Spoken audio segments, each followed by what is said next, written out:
O que são fake news? A resposta mais óbvia, a tradução direta do termo é notícia falsa.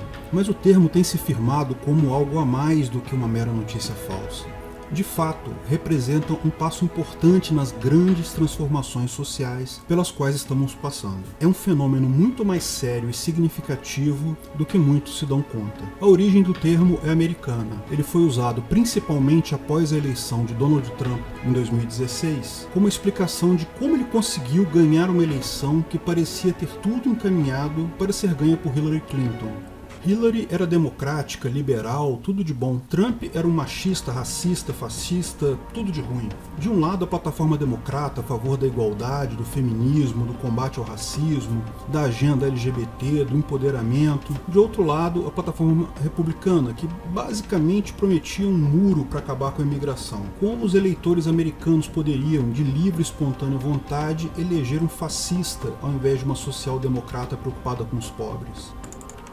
Sem conseguir imaginar algo mais substancial, o Partido Democrata surgiu com o termo fake news. Hillary teria perdido a eleição porque muitas mentiras sobre ela foram espalhadas nas redes sociais. Os eleitores, coitados, incapazes de pensamento próprio, acabaram acreditando e votando no Trump. Como era de se esperar, essa desculpa só colou mesmo entre as pessoas de esquerda de lá, que precisavam de algo para aliviar a sua dissonância cognitiva.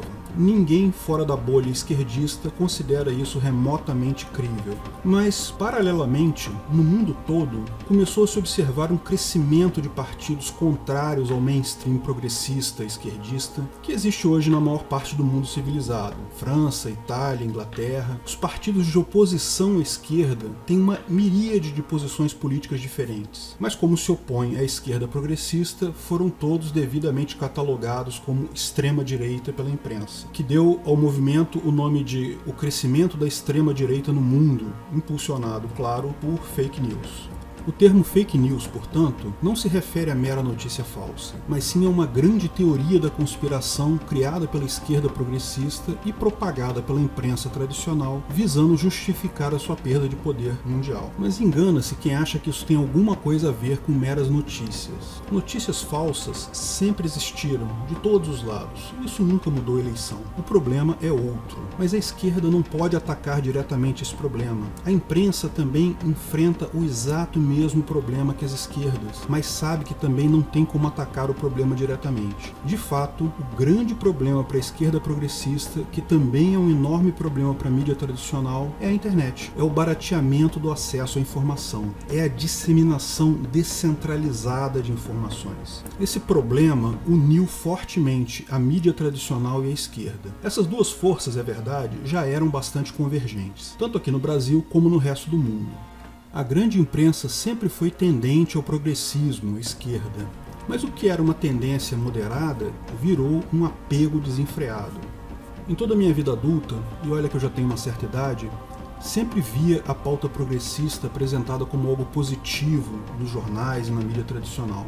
Eu, pessoalmente, não concordava com a maior parte dos pontos dessa agenda progressista, mas sempre tive a impressão de que eu era uma minoria, uma exceção, que a maior parte do povo acreditava nos valores ali expostos, vistos serem sempre apontados de forma positiva. Foi somente de 2010 para cá, com o advento das redes sociais na internet, com a informação fácil e acessível, e principalmente com o advento de páginas e grupos políticos, que pude perceber que isso não procede. Sempre existiu uma enorme quantidade de pessoas com ideias contrárias à esquerda progressista, que, no entanto, era invisível no cenário político. Repare que o que está acontecendo é uma mudança no paradigma de distribuição de informações. Sempre tivemos acesso a informações descentralizadas e a informações hierárquicas. O que acontece na nossa vizinhança, na nossa rua, ficamos sabendo ao conversar com o vizinho ou com um amigo de forma descentralizada. Mas grandes acontecimentos, guerras, economia, desastres, sempre recebíamos informações da mídia tradicional, rádio, televisão, jornais e revistas. Repare que isso acontece não apenas com notícias, mas com qualquer tipo de informação. Antes, se precisássemos de algum conhecimento técnico, alguma informação histórica, a alternativa era sempre a escola, onde os professores nos passam essa informação, ou livros sobre o assunto. De novo, sempre existiu perguntar para o amigo, mas a maior parte da informação relevante era hierárquica hierárquica. Grandes estudiosos geram as informações que são usadas por pesquisadores, que organizam livros-texto, que são usados e disseminados por professores e, finalmente, consumidos pelos alunos. Os grandes veículos de notícia internacionais cobrem os grandes acontecimentos que são replicados para redes de televisão nacionais, mídias menores, até chegar no seu jornal da manhã e você consumir aquela informação. O fluxo sempre foi um só, de algumas poucas grandes autoridades produtoras de informação descendo até os espectadores passivos consumidores dessa informação. A internet mudou isso. Rapidamente as pessoas aprenderam a usar ferramentas da rede para disseminar e consumir informações de forma descentralizada. Você quer saber como faz uma feijoada? Busca na internet. Tem vídeo lá, receitas completas. Quer saber como consertar a tela do seu celular? Procura. Notícias. Hoje as redes sociais e sites de notícia gratuitos apresentam uma enorme quantidade de notícias, locais, regionais, globais. Mas mais do que isso, você tem informações ou opiniões sobre algo relevante? Crie o seu conteúdo. Ofereça para a rede conteúdo. Todos nós somos consumidores e produtores de conteúdo ao mesmo tempo. E isso só tende a crescer. A maior parte da população está aprendendo agora a usar essa ferramenta. Em uma geração, o uso desse tipo de informação terá dado um salto. Note que isso é algo extremamente positivo. A capacidade intelectual e técnica das pessoas em geral aumentou sensivelmente. O custo para você aprender alguma coisa hoje é baixíssimo, acessível a qualquer um. A tendência é observarmos um crescimento exponencial da produtividade, da tecnologia e do bem-estar social nas próximas décadas.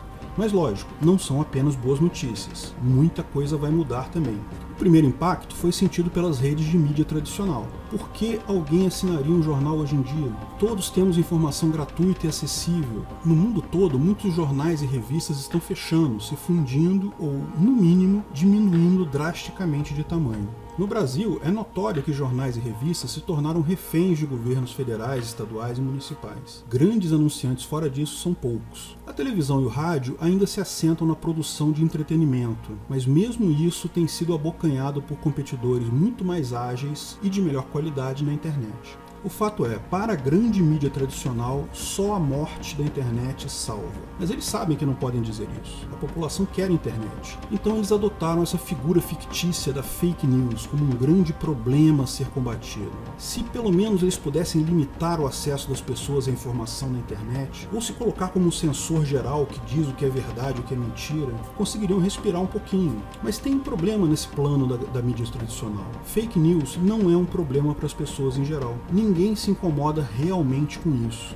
Todos sabemos que existem notícias falsas. Já recebemos inúmeras notícias, desde levemente maquiadas até completamente falsas. Desde teoria da conspiração alienígena até deturpação pura e simples de fatos concretos. A maior parte delas identificamos que são falsas imediatamente. E o resto acabamos checando a veracidade ao conversar com amigos ou verificar isso em outras redes. O número de notícias falsas que efetivamente são consumidas é mínimo.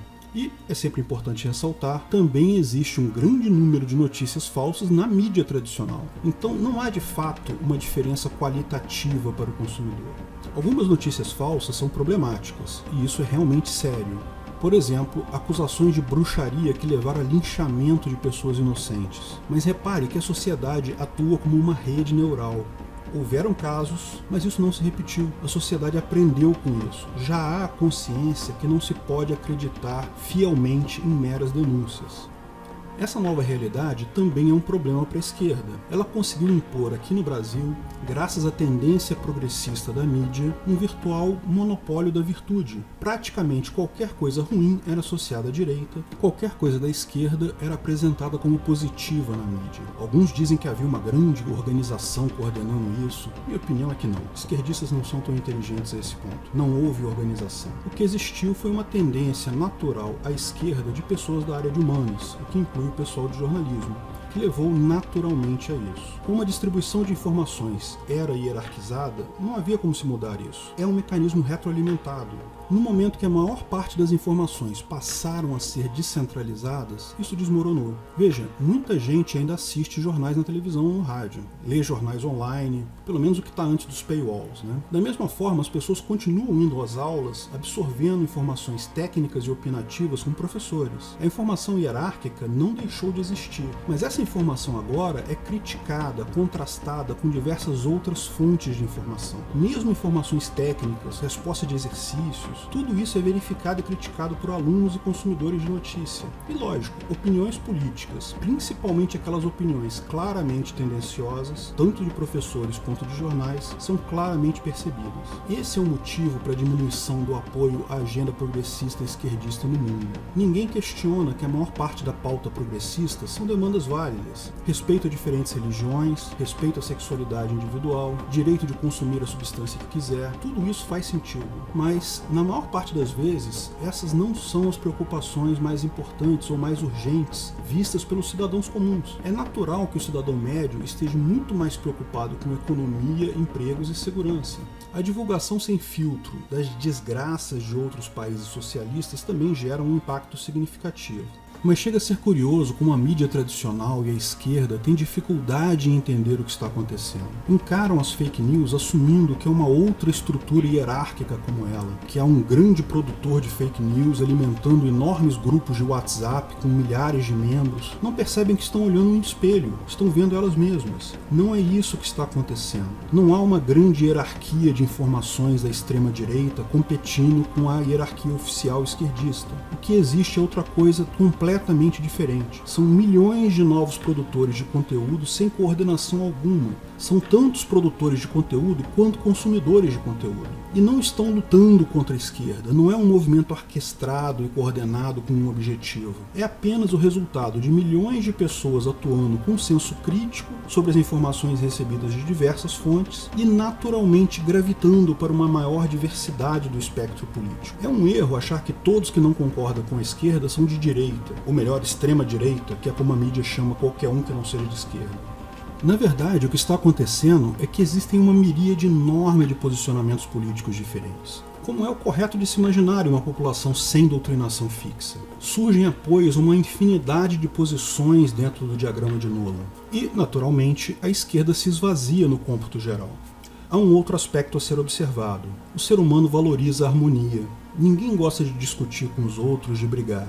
Isso faz com que acabemos nos cercando de amigos que pensam mais ou menos como a gente. Por isso surgem as bolhas de opinião na internet. Há um monte delas por aí. Dentro das bolhas, os argumentos são frequentes e entusiasmados, mas são inócuos. Todo mundo já está convencido ali. Não há nada de errado nessas bolhas. Mas deve-se levar em conta que a nossa capacidade de discernimento sobre informação é limitada.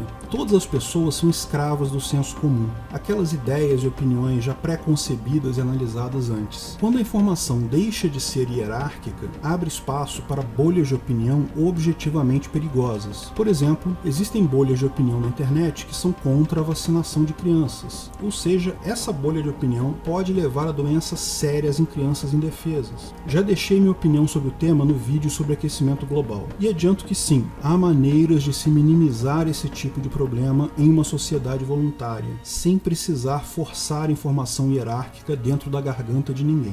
Mas, independente desse fenômeno ser algo positivo ou negativo, a tendência é isso apenas se acentuar daqui para frente. Cada vez mais as pessoas vão formar laços ideológicos entre si, dando menos valor para informações hierárquicas externas, cada um na sua bolha. Qualquer ação de censura ou alteração desse padrão pode até ter um pequeno efeito no curto prazo, mas vai apenas reforçá-lo no médio e longo prazo.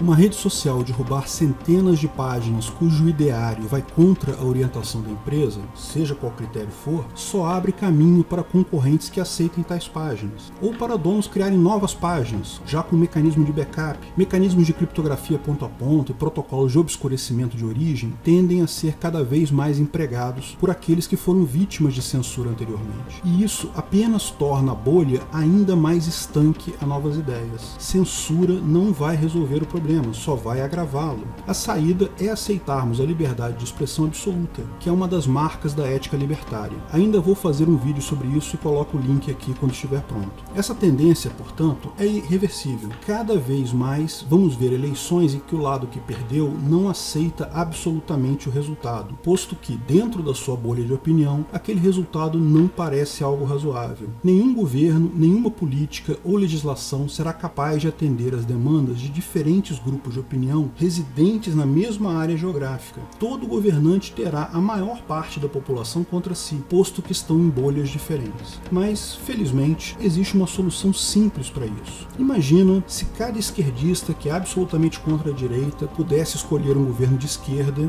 e, ao mesmo tempo, o pessoal da direita pudesse escolher um governo da direita, liberais, governo liberal e por aí vai. E todos pudessem continuar vivendo em harmonia no mesmo lugar, cada um com o governo que deseja. Parece utopia, né? Mas toda a base teórica e legal para isso já está pronta. O anarcocapitalismo é uma sociedade voluntária, uma sociedade de leis privadas, onde você escolhe o governo que quer, se quiser algum governo.